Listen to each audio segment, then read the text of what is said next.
आइए देखते हैं समाकलन का ये प्रश्न ई पावर एक्स और इंटू में साइन एक्स है, ठीक है। इसका हमें एक्स के सापेक्ष समाकलन करना है। तो यहाँ पे देखो दो फंक्शन है ना, ई पावर एक्स और साइन एक्स है। तो इसको यहाँ पे जो इसके लिए फार्मूला लगेगा है ना, वो फार्मूला यहाँ पे लिख लेते हैं। ये होता है समाकलन u इंटू बी। अगर दो फलन इंटू में है तो उसका समाकलन कैसे करते हैं, उसमें से एक को ऐसे छोड़ा जाता है और दूसरे को इंटीग्रेट करते हैं, ठीक है। उसके बाद माइनस होता है, इंटीग्रेशन होता है, उसके बाद डिफरेंशिएशन होता है, ठीक है। और किसका, जिसको यहाँ छोड़े थे u का, और उसके बाद फिर से इंटू में इंटीग्रेशन v dx और यहाँ पे लास्ट में dx फिर से किया जाता है, ठीक है। ये फार्मूला है। इस फार्मूले की सहायता से हम लोग इसको करेंगे। तो यहाँ पे इसको सॉल्व करने से पहले हम इसको लेट कर लेते हैं i इज इक्वल टू, ठीक है, ई पावर x, उसके बाद साइन एक्स डी एक्स, ठीक। अब यहाँ पे देखेंगे कि इन दोनों में से फर्स्ट किसको माने, तो इसके लिए एक शब्द दिया गया है आई लेट, है ना, ILA और TE, ठीक।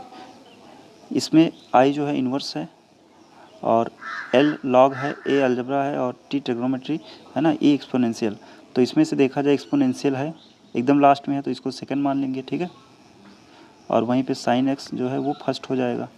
तो अब इसको सवाल को इस फार्मूले पे लगाएंगे u इंटू बी वाले पे, है ना। तो इसमें से जो फर्स्ट वाला होता है उसको वैसे छोड़ा जाता है।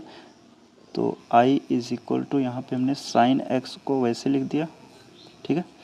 और उसके बाद इंटीग्रेशन करेंगे ई पावर एक्स डी एक्स, उसके बाद माइनस लगाएंगे, होल इंटीग्रेशन होता है और डिफरेंशियल होता है फर्स्ट का साइन एक्स, ठीक है। उसके बाद फिर से इंटीग्रेशन है e power x d x और यहाँ डी एक्स।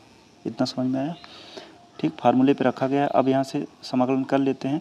तो साइन एक्स वैसे रहा और ई पावर एक्स का एक्स के सापेक्ष समाकलन ई पावर एक्स ही होता है, ठीक है। उसके बाद माइनस इंटीग्रेशन, अब D by d x of sine x का हो जाता है कॉस एक्स, साइन एक्स का अवकलन कॉस एक्स, और ई पावर एक्स का अवकलन और समाकलन ई पावर एक्स ही रहता है ना।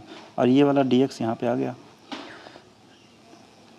इसके बाद साइन एक्स और ये है ई पावर एक्स वैसे रहा, ठीक है, माइनस। यहाँ पे देखेंगे तो फिर से हमें u इंटू बी लगाना है, तो यहाँ ब्रैकेट लगा देते हैं। अब इसमें भी इसको सेकंड मानेंगे, है ना, और ये फर्स्ट रहेगा। तो फर्स्ट वैसे रहा, कॉस एक्स को वैसे छोड़ते हैं और फिर से इंटीग्रेशन होगा e power x d x minus का होल इंटीग्रेशन, है ना। उसके बाद d by d x of cos x, integration में आता है e power x d x और यहाँ पे डी एक्स, ठीक है। अब इसके बाद साइन एक्स, या यहाँ पे हम ई पावर एक्स को पहले लिख देते हैं, e power x sine x minus, देखो यहाँ पे ई पावर एक्स का समाकलन करेंगे तो ई पावर एक्स आएगा और कॉस एक्स वैसे रहा, ठीक है। अंदर यहाँ पे आएंगे तो डिफरेंशिएशन करना है कॉस एक्स का। कॉस एक्स का जो डिफरेंशिएशन है वो माइनस का साइन एक्स होता है, तो माइनस यहाँ आएगा, प्लस हो जाएगा, ठीक है। और यहाँ लिख देंगे इंटीग्रेशन के अंदर साइन एक्स और ई पावर एक्स का ई पावर एक्स रहा, है ना, फाइनल में यहाँ डी एक्स। अब ये ई पावर एक्स साइन एक्स वैसे ही रहा, ठीक है। यहाँ पे माइनस को अंदर भेज रहे हैं तो ई पावर एक्स कॉस एक्स बना और ये प्लस जो था माइनस हो जाएगा और इंटीग्रेशन के अंदर ई पावर एक्स इंटू में साइन एक्स डी एक्स, ठीक।